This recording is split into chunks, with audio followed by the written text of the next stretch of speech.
Hi everyone. Today I want to talk about Tylenol, autism risk, and why both science and common sense actually do matter. So before we dive in, let's clear something up. We shouldn't be judging a scientific conversation by who brings it up. Some people dismiss questions about Tylenol and autism simply because they were mentioned by Donald Trump. But science isn't about politics. What matters is the evidence itself. Now let's look at what the studies show. And a big contribution comes from researchers at Mount Sinai, who looked at 46 studies with over 100,000 participants. And they found that taking more Tylenol during pregnancy may be linked to a higher risk of autism and ADHD. Now, one reason why this review is strong is that it focuses on study quality. As you know, not all studies are equally reliable. For example, if a study asks moms to remember how much Tylenol they took years ago, some might forget or misreport. It's a little like asking you what you had for breakfast last year or even last week. You may not remember so well. And we call that recall bias. So weak studies like that can hide a real connection. But by giving more weight to stronger studies with good design and larger samples, the review from Mount Sinai helps us see the real pattern more clearly instead of being lost in noisy or misleading data. And another strength of this review from Mount Sinai is that the researchers also looked at biological mechanisms.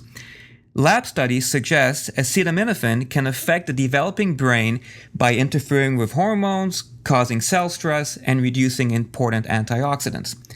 So when both population studies and lab evidence point in the same direction, it doesn't prove cause and effect, but it does make the link more plausible and more believable.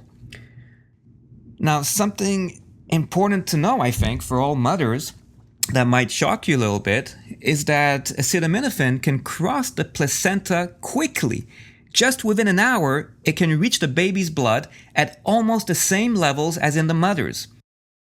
A good piece of evidence for this is a study from Boston Medical Center that measured acetaminophen metabolites directly in umbilical cord blood.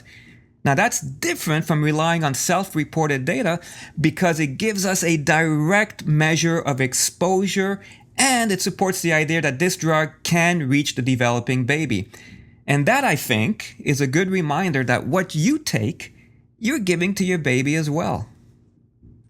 So now let me focus on something that's been bugging me a little bit because I'm seeing this on TV since the conference that Donald Trump had with his advisors.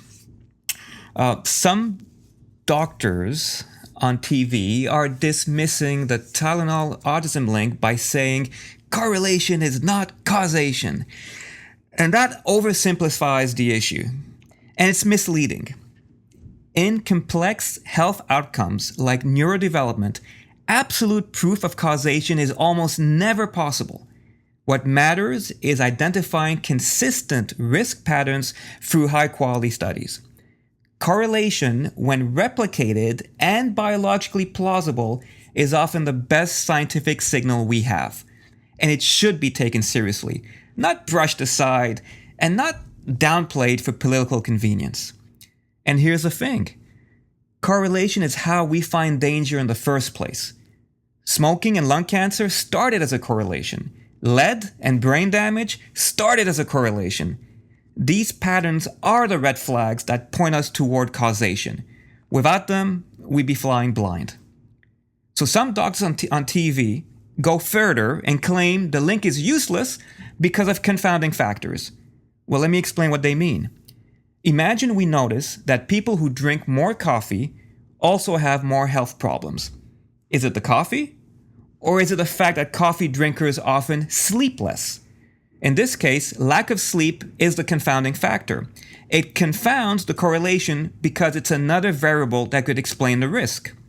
In the Tylenol research, possible confounders could include things like mothers having more infections or fevers during pregnancy, higher stress levels, smoking, obesity, or taking other medications. These factors can cloud the correlation because we don't know if it's the Tylenol use or the other variable increasing the risk.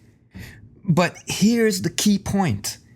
Saying there are confounders that can cloud the risk isn't a rebuttal to this paper. It's simply a reality of science.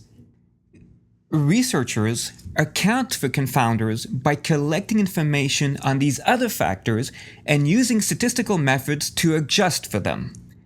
Essentially, they're comparing groups in a way that isolates the effect of Tylenol while holding other factors constant. That's exactly what the Mount Sinai review looked at, and the stronger studies that adjusted for these confounders still showed a signal. So when we do see consistent correlations, the smart move isn't to dismiss them, it's to pay attention. Because that's how science protects us.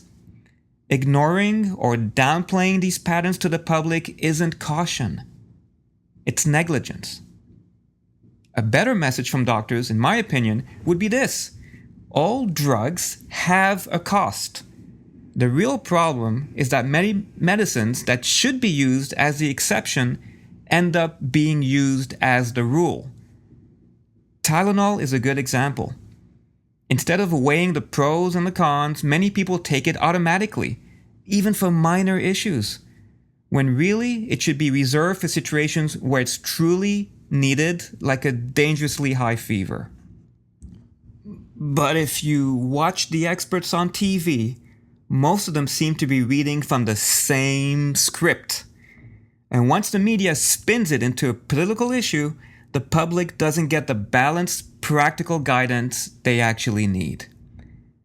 I'm actually reminded of a client I had quite a few years ago who would take Tylenol 4 times a day just as a preventative measure to avoid headaches. I mean, she was a very busy mom with a lot on her plate.